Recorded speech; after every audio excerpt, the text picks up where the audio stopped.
Shabbat Shalom. Shabbat Shalom. So today, I'd like to talk about the most important thing we can know. So the most important commandment. So I wanted to go to start with Matthew 22. So if you've got your copy of the scriptures or your phone, we can go there.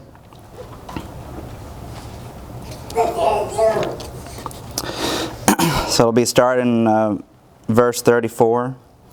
So Matthew 22, 34.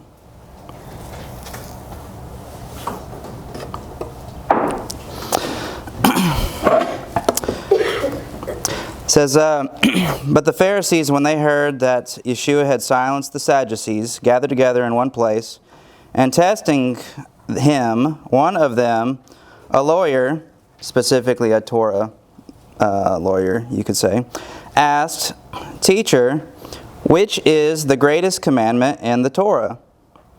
And he said to him, "You shall love Yahweh your God with all your heart, with all your soul, with all your mind. This is the first and greatest commandment, and the second is like it. You shall love your neighbor as yourself. The entire Torah and the prophets hang on these two commandments." So, everybody who's grown up in church will have known and have heard the greatest commandment. So if he calls this the greatest commandment, we would do well to understand what he means when he says that. How do we love someone? Do we love someone on their own terms or on our terms? Back when in my family we used to do Christmas, my brother, and if my brother watches this, I'm sorry, but there was one year where he got everybody a gift that when each of us opened it, we were all a bit confused. So I remember mine, I got a pair of rollerblades. Now I didn't usually rollerblade almost ever because I had really bad balance, especially growing up.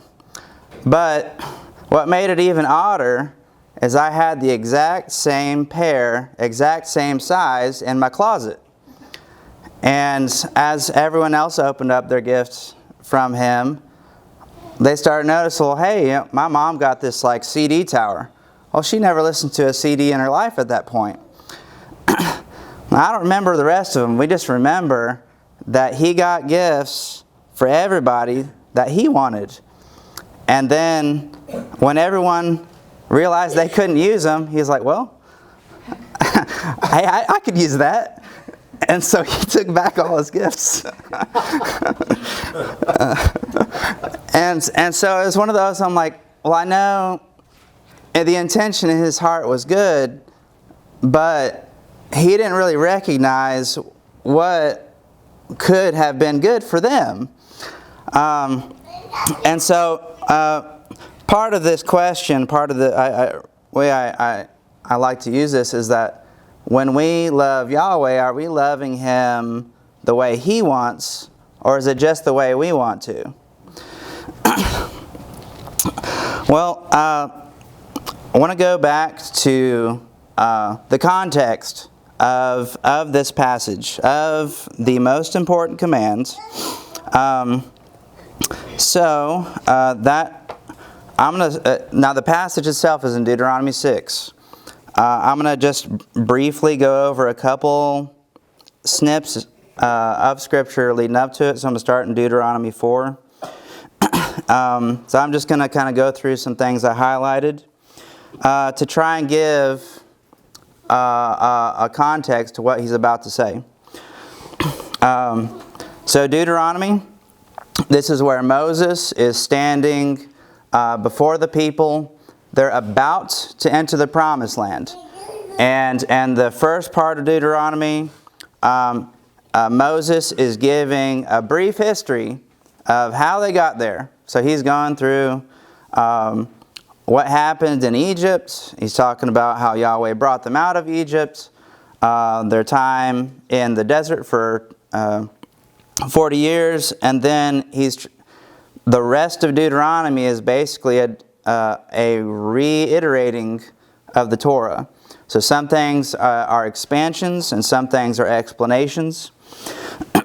So that's important to know as you start to go into understanding, well, hey, what is the context of the most important commandment?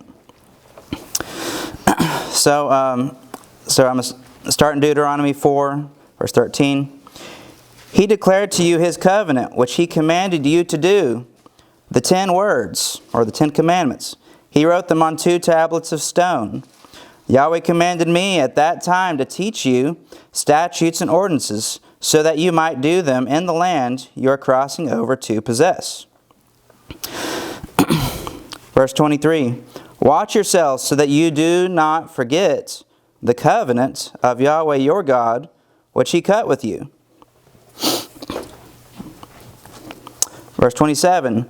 Yahweh will scatter you among the peoples. This is talking about if they don't live according to the covenant, according to his commandments. And you will be left in few number among the nations where Yahweh will drive you. There you will serve man-made gods of wood and stone, which do not see or hear or eat or smell. But from there you will seek Yahweh your God when you find him, when you seek him with all your heart and with all your soul. When you are in distress and all these things have come on you in the latter days, you will return to Yahweh your God and listen to his voice. For Yahweh your God is a merciful God. He will not abandon you or destroy you, or forget the covenant with your fathers that he swore to them. Now, when we talk about who is Israel, who are the commandments for, there's a huge long thing I usually like to go into, but basically we were adopted in to Israel. That we and our forefathers go back far enough, they abandoned his covenant, they abandoned his commandments, and he scattered them. So they were, so he's like, hey, only once you decide to follow me with all your heart, with all your soul, only at that time will I start to bring you back in. And he says, in the latter days, which he is talking about us. So he's saying, I'm not going to forget Israel. I'm not going to forget you. I'm not going to forget the covenant which I swore to your fathers. And the covenant he just mentioned a few minutes prior was connected to the commandments. Verse 40. You must keep his statutes and his mitzvot, his commandments, which I am commanding you today, so that it may go well with you and with your children after you, and so that you may prolong your days in the lands that Yahweh your God is giving you for all time. Verse 44, this is the Torah which Moses set before the sons of Israel. These are the testimonies and the statutes and the ordinances which Moses spoke to the sons of Israel when they came out of Egypt. Starting in chapter 5. Moses called to all Israel and said to them, Hear, O Israel, the statutes and the ordinances that I'm speaking in your hearing today. Learn them and make sure to do them. Yahweh our God cut a covenant with us in Horeb. Not with our fathers has Yahweh cut this covenant with us, but those of us alive here today. He then talks about this being down to the children and to 1,000 generations. Verse 9, talking about he starts to go into the 10 Commandments. It says, For I, Yahweh your God, am a jealous God, visiting the iniquity of the fathers and the children on the 3rd and 4th generation of those who hate me, but showing loving kindness to 1,000 generations of those who love me and keep my mitzvot, my commandments.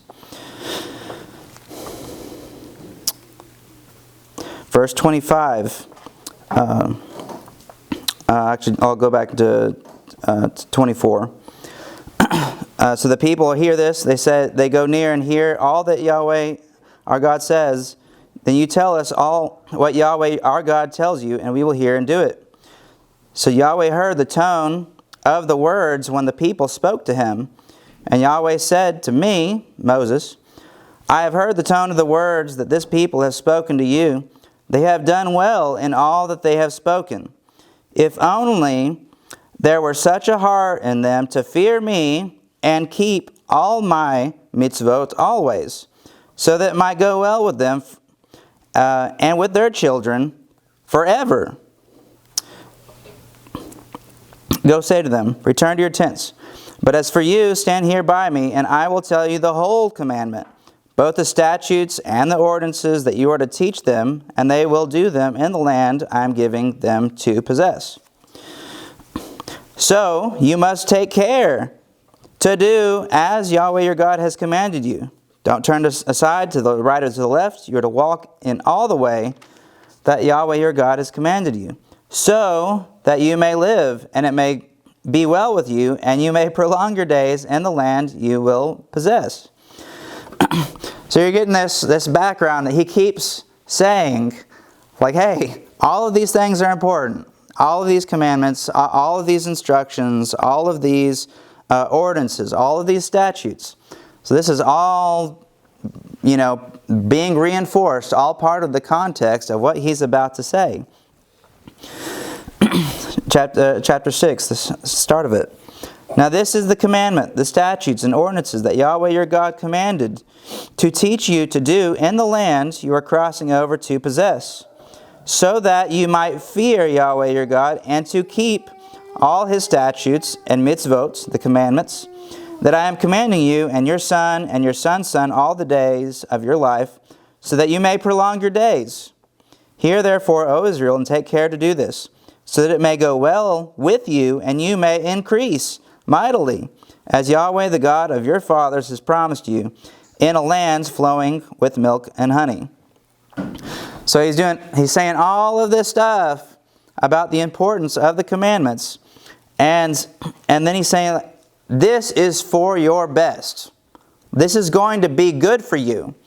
Like he's saying, hey, you need to fear God, you need to fear Elohim, you need to fear Yahweh, but this is all for you. This is all for, your best life is connected to these instructions. And one thing I'll say about whenever it says to keep the commandments, or you hear someone say, Torah keeper, or usually the word keep is used when we talk about keeping the commandments. But the word keep in English isn't as strong as the Hebrew meaning. In Hebrew, the word is shamar. It's when you use that word in Hebrew, it's stronger and more understood readily as guarding. So if you talk about a guard versus someone who's keeping, I think in English, the word keep kind of maybe waters that down just a little bit. But the idea of guarding, that's a lot more aggressive. It's not just like, hey, keep this in your closet, like keep this in your house somewhere where you'll forget about it. It's saying, hey, this is extremely important. You need to make sure that this is not lost, that this is a core part of you, and guarding it in your mind and the way you live.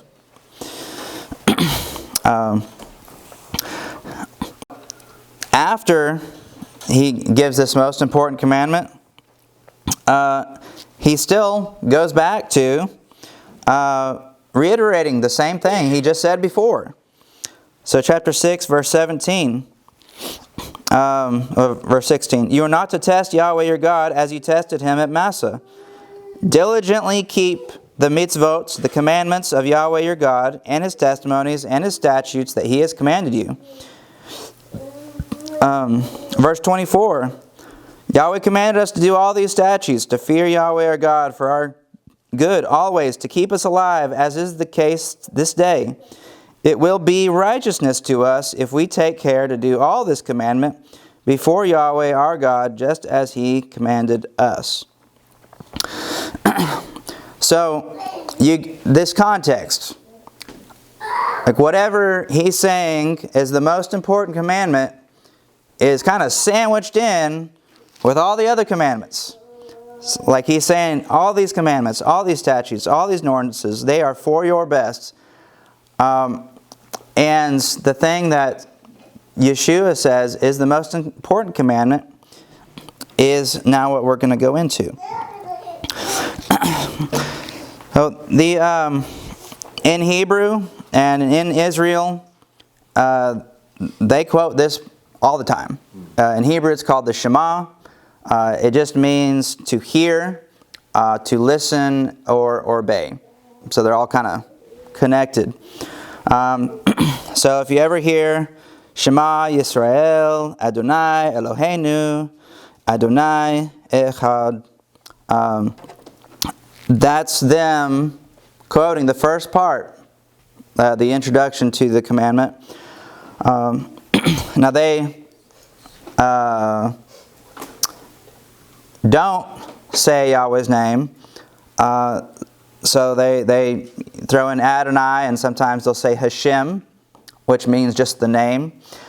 But that's not what it says. You can't just exchange words or meanings. It will take away from it. But so first, I'm just going to go ahead and read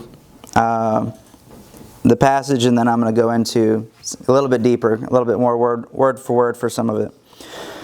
So, hear, O Israel, Yahweh, our God, our Elohim, Yahweh is one.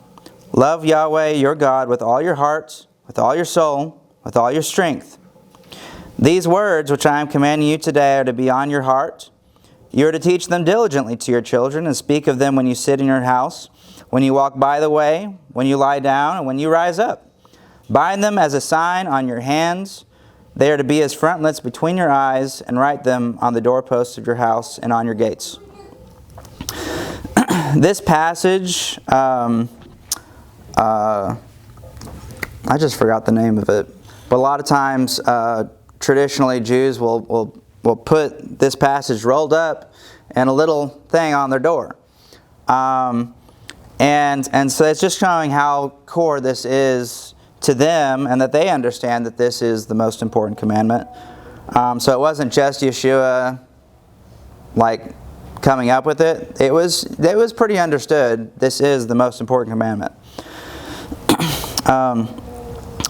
So first, it says, "Hear, O Israel." Don't lose that. 10 years ago, I was in seminary.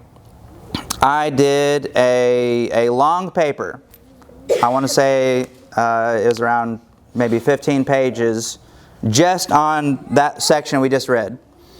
It was very long, very detailed, and I missed the first part because I didn't really catch that he's saying this to Israel. The commandment to love Yahweh with all your heart, mind, strength, soul.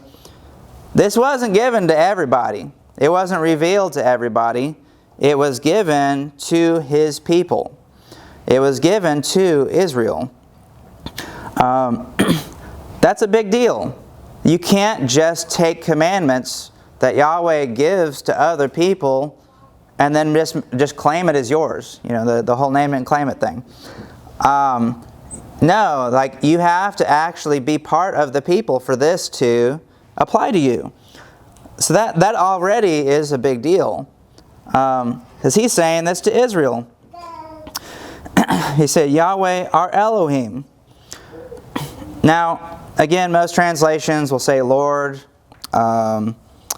Some, Jewish friendly will say Adonai.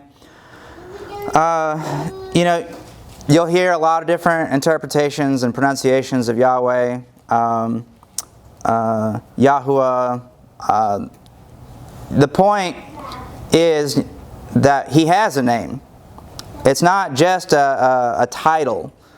I remember I went to a Bible study one day, and they're like, hey, we're going to go over the 99 names of God. And I immediately started to cringe, because even at that time, I knew, well, all these 99 names are actually just 99 titles. I mean, that's great. Like, the titles are great. That's awesome. You can learn a lot of things by going through them. But that's not His name, and that's a big deal.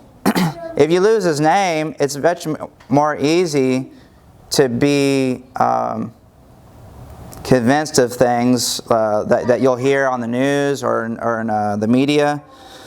Things like, because I used to live in the Middle East, and they'd say, like, well, hey, it's the same God. You worship God, we worship God, we just worship a little bit different. It's like, well, is your God Yahweh? And they'll never agree to that. So the name, it's important. I don't think there's like mystical power that you get in it, but it's His identity. He has one. If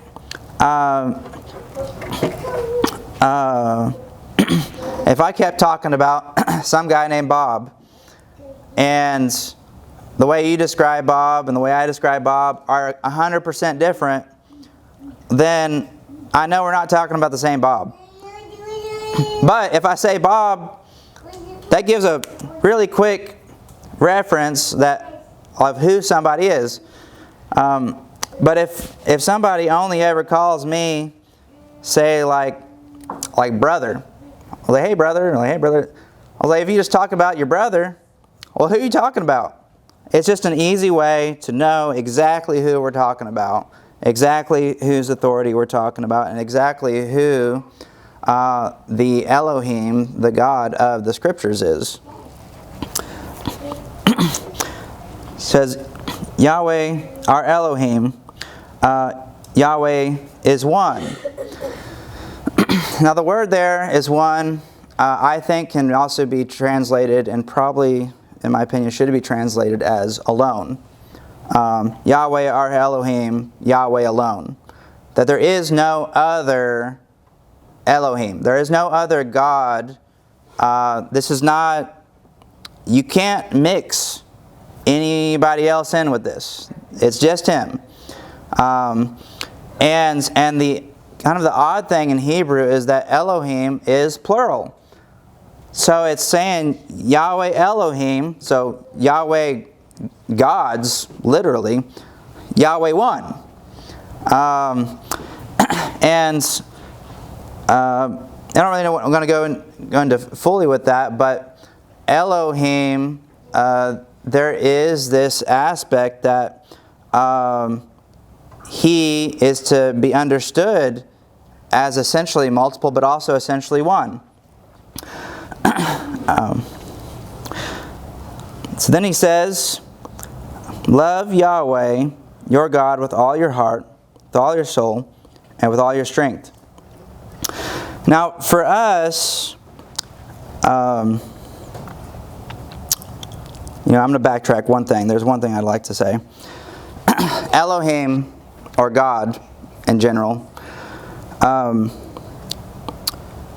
had, when I was in seminary, I remember reading a verse that says that Satan is the god of this world. Well, I was reading it, I was like, well, what does he mean, the god of this world? Because I was being told that God meant, like the definition of God was omnipotent and omniscient and omnipresent, that He's all-powerful, all-knowing, He's everywhere. Well, obviously, Satan isn't any of those. So the word God, I started to process, is essentially what you make number one in your life. What you build your life around is your God. Like that's you're showing with what you do and how you think and how you live and how you spend your money. You're showing that is your God. So the way he's about to describe how you're supposed to love Yahweh is going to essentially explain that in a longer version. So when he says to love him with all your heart, heart in English is very connected with emotion and passion. But heart in Hebrew and the Bible has more to do with the will and determination. So it's not just, he's not starting with emotion, with your feelings. He's not starting with your feelings. He's starting with, you need to set your eyes on him with all your determination, all your will. It's this inner decision. I'm going to do this. As for me and my house, we will serve Yahweh. It's a determination. We're setting this aside. This is going to happen. With all of your soul. In Hebrew, this can also be all of yourself. That has a little bit more to do with emotion and feelings and passion. But you're throwing yourself all in. When I was in seminary, and any schooling you'll ever do, they usually teach you to put your argument forward and to take yourself out of it. It's called being biased. They don't want you to put your bias in and to take away from the argument. But the most important command is that you don't take yourself out of it. He said you got to put yourself in it. You fully throw yourself in, and so you're all in. So all your determination, you're all in, emotionally and psychologically connected. Some translations will say, and with all of your might. The word in Hebrew is ma'od. And that word, if I were to show you like a little word study, those little pie charts, half of that pie chart, they'll translate it as the word very, or a lot. Some will kind of say like mightily.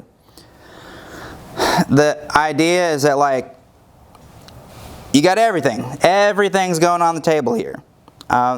If it says all your strength, well, we know it's not literally just talking about muscles. It's talking about everything that you've got.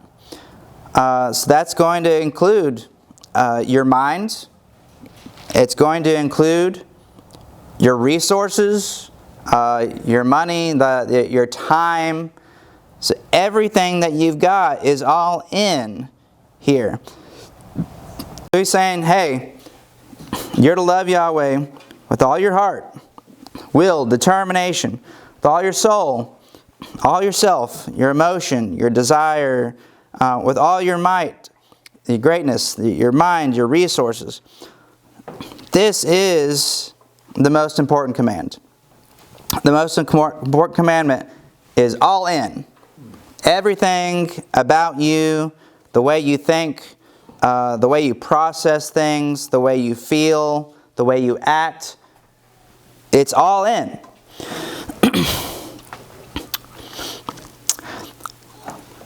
So now, you're going to take these things. Verse 7, you are to teach them diligently to your children. Speak of them when you sit in your house, when you walk by the way, when you lie down, and when you rise up. That's everywhere. If you're talking about when you lie down, well, that's when I go to sleep. When I rise up, well, that's when I get up. Okay, so that end to end, the whole day.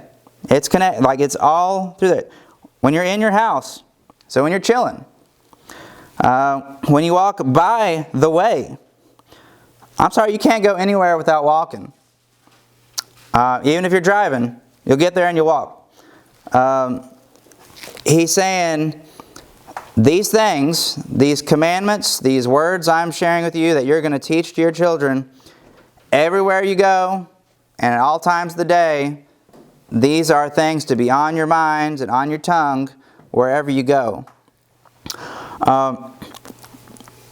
My dad, you can't be around him and not hear about soccer. Like, it doesn't even matter if you don't care about soccer, you will learn about soccer. He will tell you about what's going on with the World Cup and with teams in Europe. Like, you will know that he is passionate about it because he talks about it wherever you go, even if you didn't really want to hear about it. With us, and we are passionate and we talk about the things that are core to us, the things that are important to us. It just naturally is going to come out. The things that you like and that you love are going to come out. That's just true. So the things that you talk about, I mean, those things aren't bad. I mean, I love lots of different things to do as hobbies and in my life that I like to talk about. But if I'm not talking about Yahweh, if He's not naturally coming, the things in His Word about what He says about Himself, if those aren't coming out of me, then that should be a gut check. It should be like, hey, there's something wrong with the way I'm processing things, about the way I'm loving Him, because He said this is the most important commandment, and you're supposed to talk about Him. Like, this part of loving Him. Bind them as a sign on your hands. They are to be as frontlets between your eyes. Write them on the doorposts of your house and on your gates. So, bind them as a sign on your hands, as be a frontlets between your eyes. Traditionally, Jews will tie a little box on their hand, a little box on their forehead. I don't think that's what it's talking about. The idea is that, like, it's your focus. Like, you can't see other things without seeing that. You can't do things with your hands without it being there. Hey, I'm doing this. Oh, like, what I put my hand to, that should remind me and bring me back to following Him. So where your focus is and where you're putting your hands, like, that's supposed to be obvious reminders. Write them on your doorposts of your house and on your gates. Now, I don't have any gates, and I've got a little something to put on my doorpost, but the idea here is that it's obvious. Like, other people, they're going to see it. You can't go to the gates and not see it. Your love for Yahweh and His commandments is to be seen. If it's not seen, then we need to find ways to make it seen, because that is part of loving Him.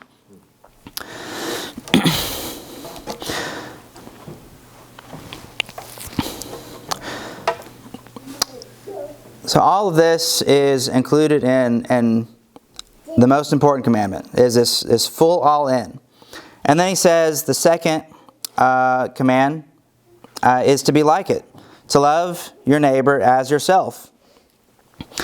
Now, if you go, now I used to not know that was literally a commandment. I thought Yeshua made it up. That was just, I don't know, maybe I was just me. But I thought he made up the commandment. And then one day I learned, he was just quoting Leviticus. To love your neighbor as yourself. Well, if you go to Leviticus 19, and you read it, I won't go through it all, but there's one thing after another about ways to love your neighbor. Hey, don't steal from your neighbor. That's not good. Don't covet things from your neighbor. And he goes through a bunch of commandments, specific commandments, and then at the end, of that section of different things about others, he says, love your neighbor as yourself. Obey and keep these statutes. So when Yeshua is quoting this, he's quoting kind of like the climax of a section that all of the commandments, they're connected to loving Yahweh and loving people, loving others. But if you rip those out of the context, then you're not going to know how to love Him. You're not going to know how to love others. You'll end up just loving them however you want. And that's when you're going to get in trouble. Because Yahweh doesn't want us to love Him just any other old way. He has ways that He wants us to love Him. And He has ways that He wants us to love others. Because sometimes we try to love people and we end up doing something wrong for them. That you may think you're doing the right thing, but you may actually be keeping them back. You might be pushing them the wrong way. You might be inhibiting their growth before Yahweh. So it's important that we know how He wants us to love them. Well, all of us have heard objections to the commandments. We've had them ourselves in different ways, and you'll hear different ones. Things like, well, hey, that's all Old Testament, all these commandments. Well, so is the command to love Yahweh with all your heart, mind, and soul, strength.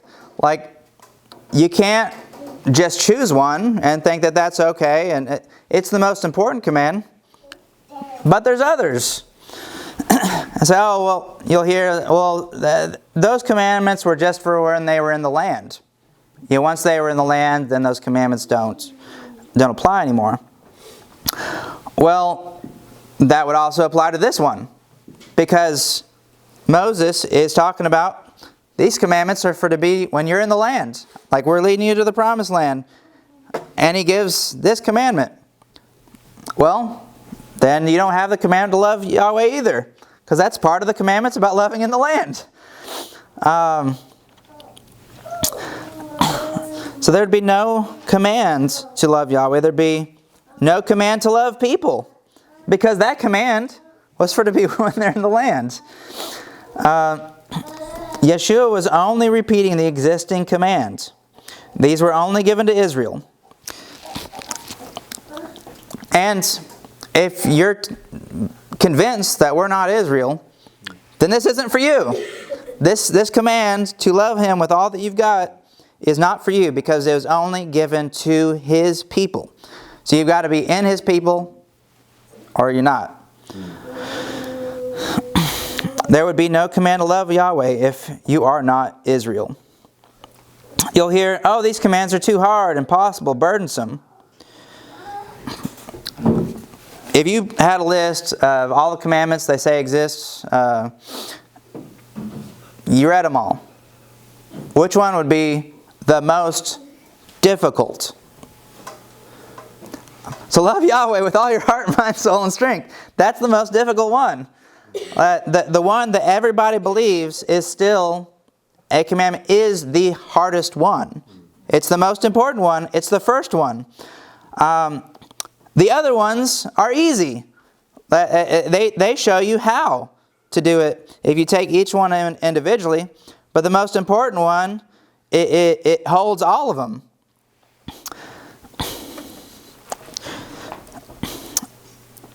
When it comes to the other commandments, it's very easy to think, well, those things aren't for us in some way. There are two passages I want to just, I'll quote, and they give us a view on how these commandments are to be connected to us. One is in Matthew 23, verse 23 through 24.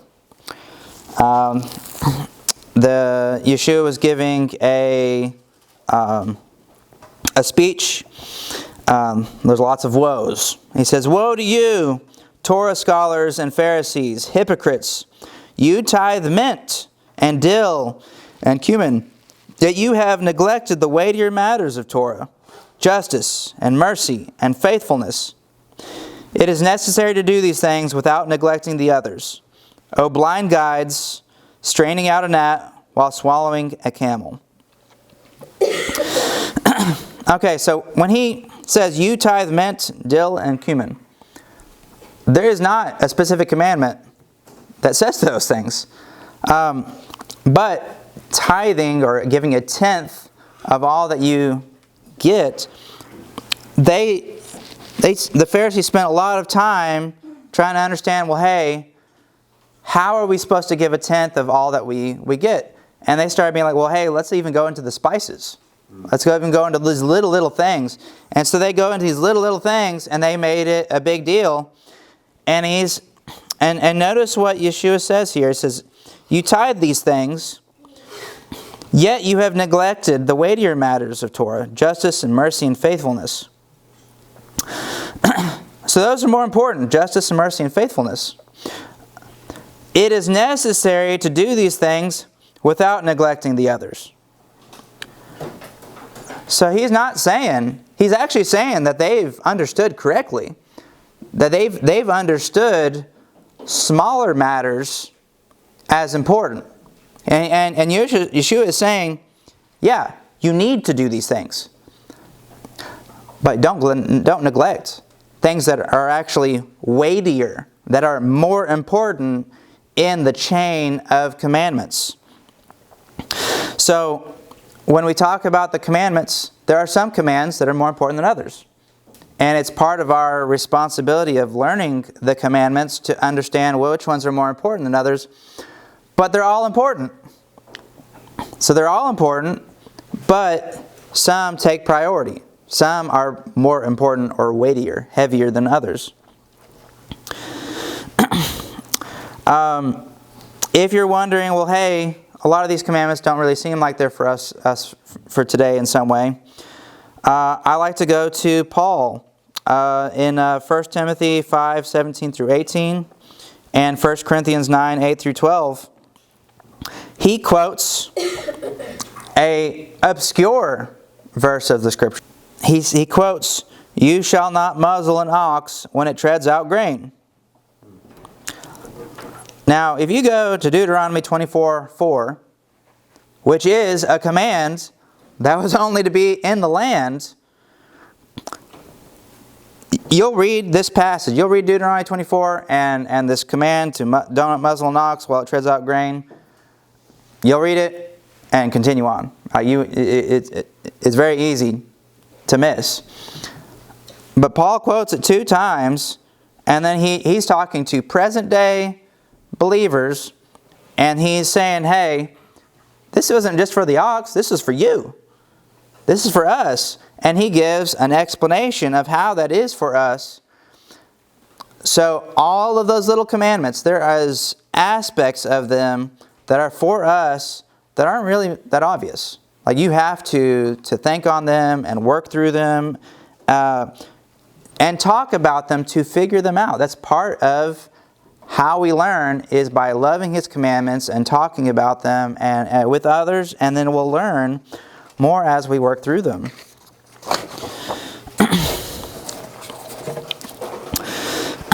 Now, if I was talking about how I love my wife, hey honey, if I tell her I love her, but then every year I forget her birthday, I forget our anniversary, I never care about anything she wants to talk about, anything that she cares about, well, that's probably not going to go well. What if I celebrated my ex-girlfriend's birthday and thought she'd be okay with that? What if I tried to tell her we would not celebrate her birthday on her birthday, but we would celebrate her birthday on my ex-girlfriend's birthday? Would she be okay with that?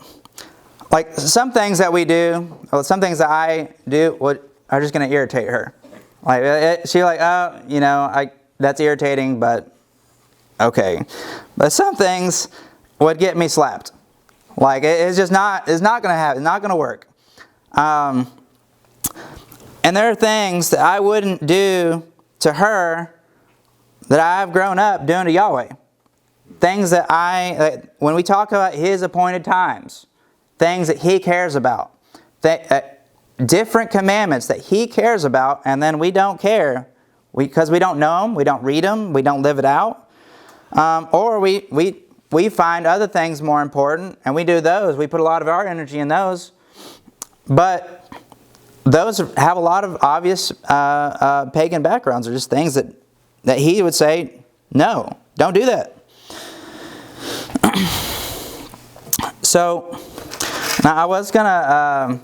I had this big chain I was gonna bring, and I forgot it. So I borrowed one. So let's say each of these links. Let's say each of these were commandments.